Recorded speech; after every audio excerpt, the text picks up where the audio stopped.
Hello मेरे प्यारे विद्यार्थियों, कैसे हो आप? सबसे पहले आपको होली की हार्दिक शुभकामनाएं। हमने पहले वीडियो में राजनीति विज्ञान मॉडल पेपर के 18 बहुविकल्पात्मक प्रश्न और 6 रिक्त स्थान वाले प्रश्न को हल किया था।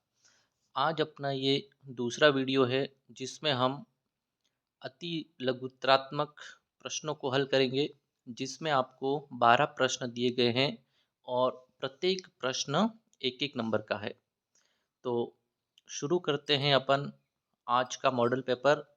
हमारा जो पहला प्रश्न है वो है, बाल्टिक गणराज्य में कौन कौन से देश शामिल है? तो बाल्टिक गणराज्य में अपने पहला जो देश आता है वो है एस्टोनिया। कौन सा देश है? एस्टोनिया। दूसरा देश है अपने लताविया। लताविया।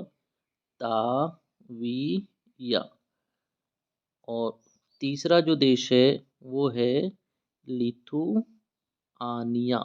लिथुआनिया। तो इस प्रकार से अपने जो बाल्टिक देश है, बाल्टिक देश में 3 देश शामिल हैं: एस्टोनिया, लताविया, लिथुआनिया। दूसरा प्रश्न है, सार्क का पूरा नाम क्या है? तो सार्क का पूरा नाम है अपने साउथ एशियन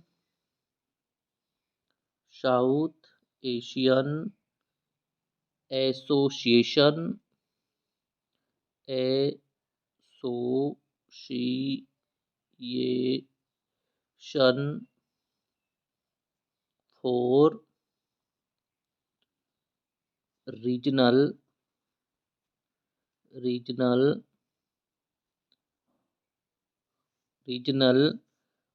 कोऑपरेशन।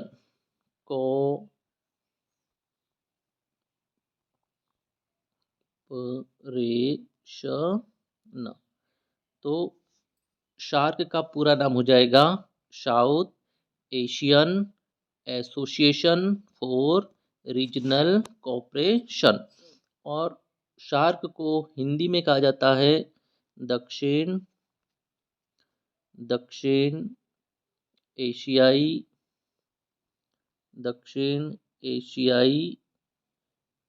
क्षेत्रीय सहयोग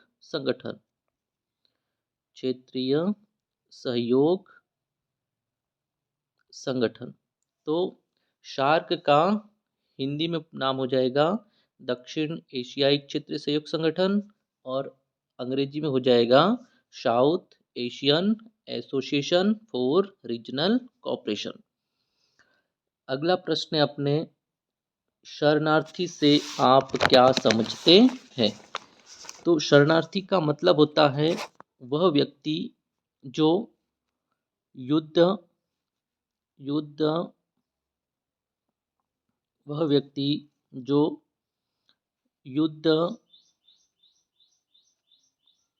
हिंसा,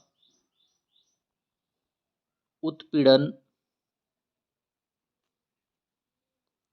या प्राकृतिक आपदाओं के कारण अपने देश को छोड़ करके किसी दूसरे देश की शरण ले लेता है, तो उसे शरणार्थी कहा जाता है। तो शरणार्थी का मुख्य कारण होता है युद्ध, हिंसा, उत्पीड़न या प्राकृतिक आपदा। इनके कारण इससे डर करके कोई व्यक्ति किसी दूसरे देश की शरण ले लेता है, तो उसे क्या कहते हैं? शरणार्थी कहते हैं।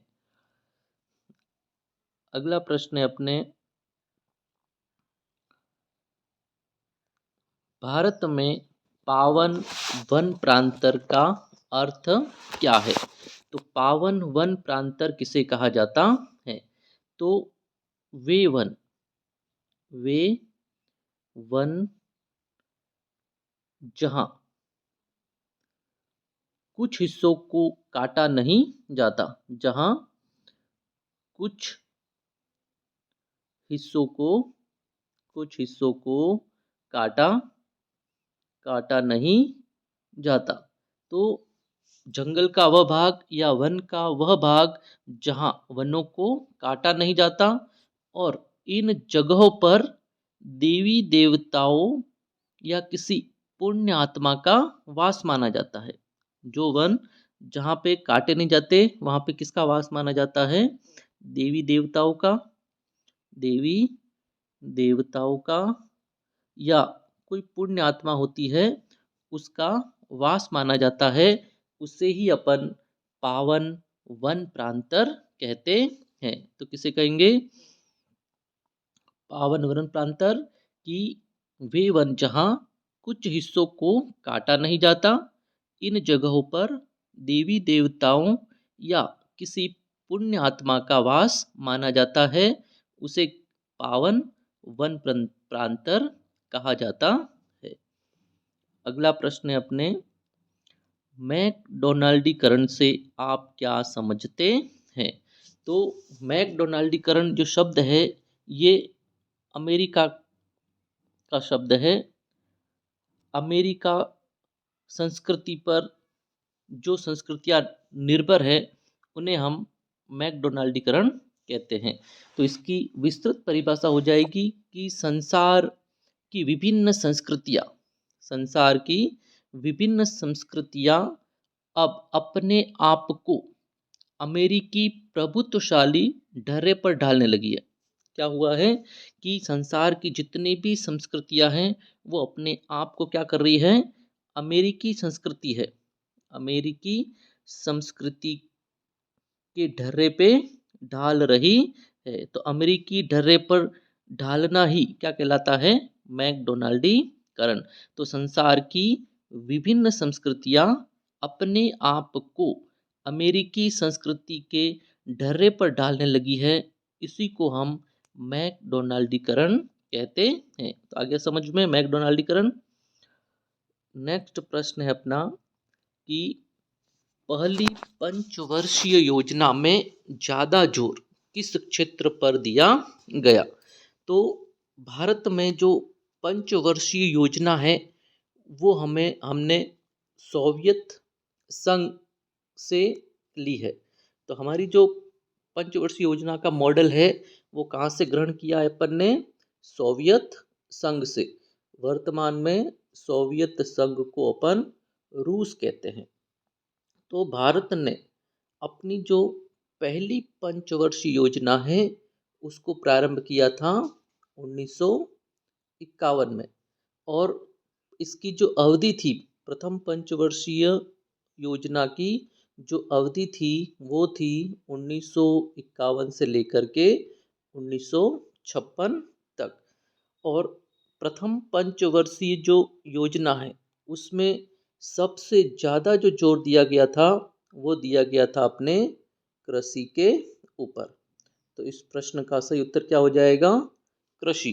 तो प्रथम पंचवर्षीय योजना में किसके ऊपर जोर दिया गया था? कृषि के ऊपर। सातवां प्रश्न है अपने, इंडियन नेशनल आर्मी का गठन किसने किया था? तो इंडियन नेशनल आर्मी का गठन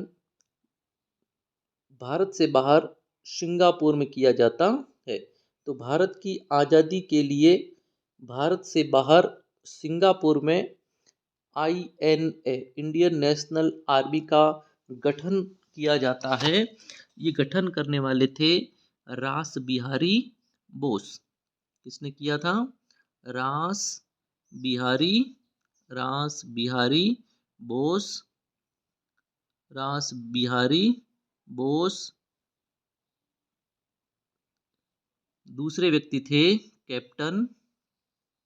कैप्टन मोहन सिंह। कैप्टन मोहन सिंह। और इनके जो सहयोगी थे वो थे निरंजन सहगील। कौन थे? निरंजन सहगील। तो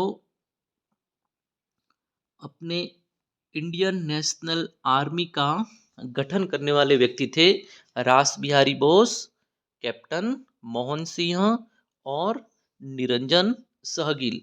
और ये जो स्थापना होती है इंडियन नेशनल आर्मी की, ये कहाँ होती है? सिंगापुर के अंदर। अगला जो प्रश्न है, 8वां प्रश्न अपने, कि 1967 के चौथे आम चुनावों के परिणामों को राजनीतिक भूकंप की संज्ञा क्यों दी गई थी? तो भारत में 1967 में चौथे आम चुनाव होते हैं लोकसभा के, और उस समय के जो पॉलिटिकल पंडित है उन्होंने इन चुनावों को राजनीतिक भूकंप की संज्ञा दी थी। इसका मुख्य कारण था कि उस समय केंद्र और राज्यों में कांग्रेस पार्टी को भारी हानि हुई थी, यानी कि उनको केंद्र में और राज्य में सीटों का भी नुकसान हुआ और वोट भी उनको कम मिले, जिसके कारण कांग्रेस पार्टी की का जो वर्चस्व था वो कुछ कम हो गया था, जिसके कारण उस समय के जो पॉलिटिकल पंडित थे उन्होंने इस चुनाव को क्या कहा? 1967 के चुनाव को उन्होंने राजनीतिक भूकंप की संज्ञा दी थी। तो इसका मुख्य कारण यही था कि उस समय कांग्रेस पार्टी को राज्य और केंद्र में वोटों और सीटों का नुकसान हुआ था, जिसके कारण राजनीतिक भूकंप की संज्ञा दी जाती है। अगला जो प्रश्न है, आंसू की कोई दो मांगे बताइए। तो सबसे पहले अपन आंसू की फुल फॉर्म देख लेते हैं कि आंसू का पूरा नाम क्या है। तो आंसू का पूरा नाम है all all Assam all Assam students union. All Assam students union. Students union. अब इस आंसू की दो मुख्य मांगे थी। सबसे पहले तो अपने इसका पूरा नाम आना चाहिए कि आंसू का पूरा नाम क्या था? All Assam students union. इसकी दो मुख्य मांगे थी कि उस समय विदेशों से बहुत से शरणार्थी असम में आकर के अवैध रूप से रह रहे थे। तो इस आंसू की जो पहली मांग थी कि असम की सभी सीमाओं को बंद कर देना चाहिए। तो पहली मांग क्या थी कि असम की जो सीमाएं हैं उनको सील कर देना चाहिए। असम की सीमाओं को असम की सीमाओं को असम की सीमाओं को सील कर देना चाहिए। तो आंसू की पहली मांग क्या थी कि असम की सीमाओं को सील कर देना चाहिए ताकि कोई भी शरणार्थी असम में घुस नहीं सके। और दूसरी जो उनकी मांग थी वो ये थी कि जितने भी अवैध विदेशी असम में आकर रह रहे हैं उनकी पहचान की जाए और उनके नाम मतदाता सूची से हटा दिए जाए। तो दूसरी मांग क्या थी कि जितने भी विदेशी विदेशी अवैध रूप से अवैध रूप से विदेशी अवैध रूप से असम में आकर रह रहे हैं उनकी पहचान की जाए और उनके नाम मतदाता सूची से हटा दिए जाए। तो कहाँ से हटा दिए जाए उनके नाम? वोटर लिस्ट से उनके नाम हटा दिए जाए। तो आंसू की ये दो मुख्य मांगे थी। पहली, असम की सीमाओं को सील कर दिया जाए, और दूसरी मांग थी कि जितने भी विदेशी अवैध रूप से असम में रह रहे हैं उनकी पहचान की जाए और उनके नाम वोटर लिस्ट से हटा दिए जाए। ये दो मुख्य मांगे थी उनकी। अगला जो प्रश्न है अपना 10वां, वो है राजग या एनडीए जो गठबंधन है उसका पूरा नाम क्या है? तो राजग का पूरा नाम है राष्ट्रीय राष्ट्रीय लोकतांत्रिक अ, राष्ट्रीय जनतांत्रिक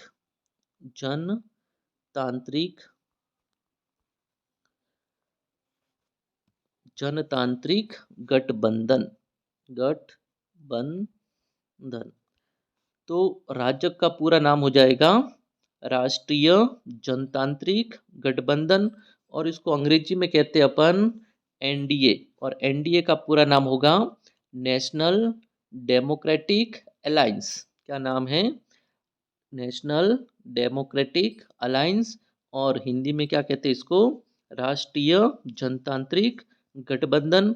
तो वर्तमान में केंद्र में अपने एनडीए की सरकार है, और एनडीए के प्रधानमंत्री हैं नरेंद्र मोदी। तो एनडीए की सरकार चल रही है अपने भारत में 2014 से वर्तमान तक। भारत में राजग या एनडीए की सरकार चल रही है। तो राजग का पूरा नाम राष्ट्रीय जनतांत्रिक गठबंधन हो जाएगा। नेक्स्ट प्रश्न है अपना, भारत के किन्हीं दो क्षेत्रीय दलों के नाम बताइए। तो कौन से दलों के नाम बताने अपन को? क्षेत्रीय, ऐसे दल जो किसी राज्य तक ही सीमित रहते हैं, उन्हें अपन क्षेत्रीय दल कहते हैं। तो ऐसे क्षेत्रीय दल बहुत से प्रकार के हैं, लेकिन हमें कितने बताने हैं? 2। तो पहला अपन क्षेत्रीय दल है समाजवादी पार्टी, समाजवादी पार्टी, जो उत्तर प्रदेश का क्षेत्रीय दल है। दूसरा है अपने बहुजन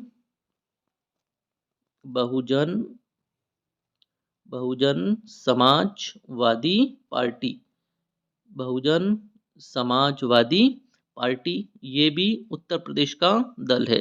राजस्थान की बात करें तो राजस्थान में क्षेत्रीय जो दल है अपने, वो है भारतीय आदिवासी पार्टी, भारतीय आदिवासी पार्टी। तो अपन को इसमें सिर्फ 2 ही क्षेत्रीय दलों के नाम पूछे हैं। तो आप कोई भी 2 क्षेत्रीय दलों के नाम बता सकते हो। उसमें पहला हो गया समाजवादी पार्टी, दूसरा बहुजन समाजवादी पार्टी, भारतीय आदिवासी पार्टी। अगर आपसे पूछ ले कि किन्हीं 2 राष्ट्रीय दलों के नाम बताइए, तो राष्ट्रीय दल अपने 6 है। कितने हैं राष्ट्रीय दल? 6। 6 में से अपन को मुख्य रूप से 2 या 3 याद रखने हैं। तो पहला है अपने बीजेपी, जिसको कहते हैं भारतीय जनता पार्टी। दूसरा है अपने कांग्रेस, जिसको कहते हैं भारतीय राष्ट्रीय कांग्रेस। तो अपन को मुख्य रूप से इन 2 पार्टियों के नाम याद रखने हैं। तो क्षेत्रीय दल कौन कौन से हो जाएंगे अपने? समाजवादी पार्टी, बहुजन समाजवादी पार्टी, भारतीय आदिवासी पार्टी। और राष्ट्रीय पार्टियां कौन कौन सी हो जाएगी अपने? भारतीय जनता पार्टी और कांग्रेस पार्टी।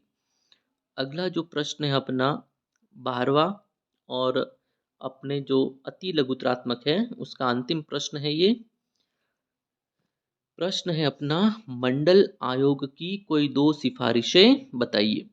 तो भारत में मंडल आयोग लाया गया था 1989 में, और इस मंडल आयोग को लागू किया गया था 1990 के अंदर। तो इनकी मुख्य रूप से 2 सिफारिशें थी। पहली जो सिफारिश थी वो ये थी कि ओबीसी के जितने भी व्यक्ति हैं या ओबीसी जाति को सभी शिक्षण संस्थाओं में व सरकारी नौकरियों में कितना आरक्षण दिया जाना चाहिए? 27% आरक्षण दिया जाना चाहिए। ओबीसी को अपन अन्य पिछड़ा वर्ग के नाम से जानते हैं। तो पहली सिफारिश क्या थी? शिक्षण संस्थाओं व सरकारी नौकरियों में अन्य पिछड़ा वर्ग को 27% आरक्षण की सिफारिश की। और दूसरी सिफारिश ये थी कि जो अन्य पिछड़ा वर्ग की जो स्थिति है उसको सुधारने हेतु भूमि सुधार किया जाना चाहिए। तो मंडल आयोग की 2 सिफारिशें थी। पहला, अन्य पिछड़ा वर्ग जिसको ओबीसी कहते हैं उसको 27% आरक्षण दिया जाना चाहिए। और दूसरा है कि ओबीसी की स्थिति को सुधारने के लिए भूमि सुधार किया जाना चाहिए। तो ये मुख्य 2 सिफारिशें थी। तो बच्चों अपन ने देखा अति लघुत्रात्मक के 12 प्रश्न देखे अपन ने। आपको ये वीडियो कैसा लगा? अब अपन एक नए वीडियो के साथ मिलेंगे। तब तक के लिए खुश रहे, पढ़ते रहे, और अगर आपको ये वीडियो अच्छा लगा तो आप हमें ज़रूर बताएं। Thank you very much.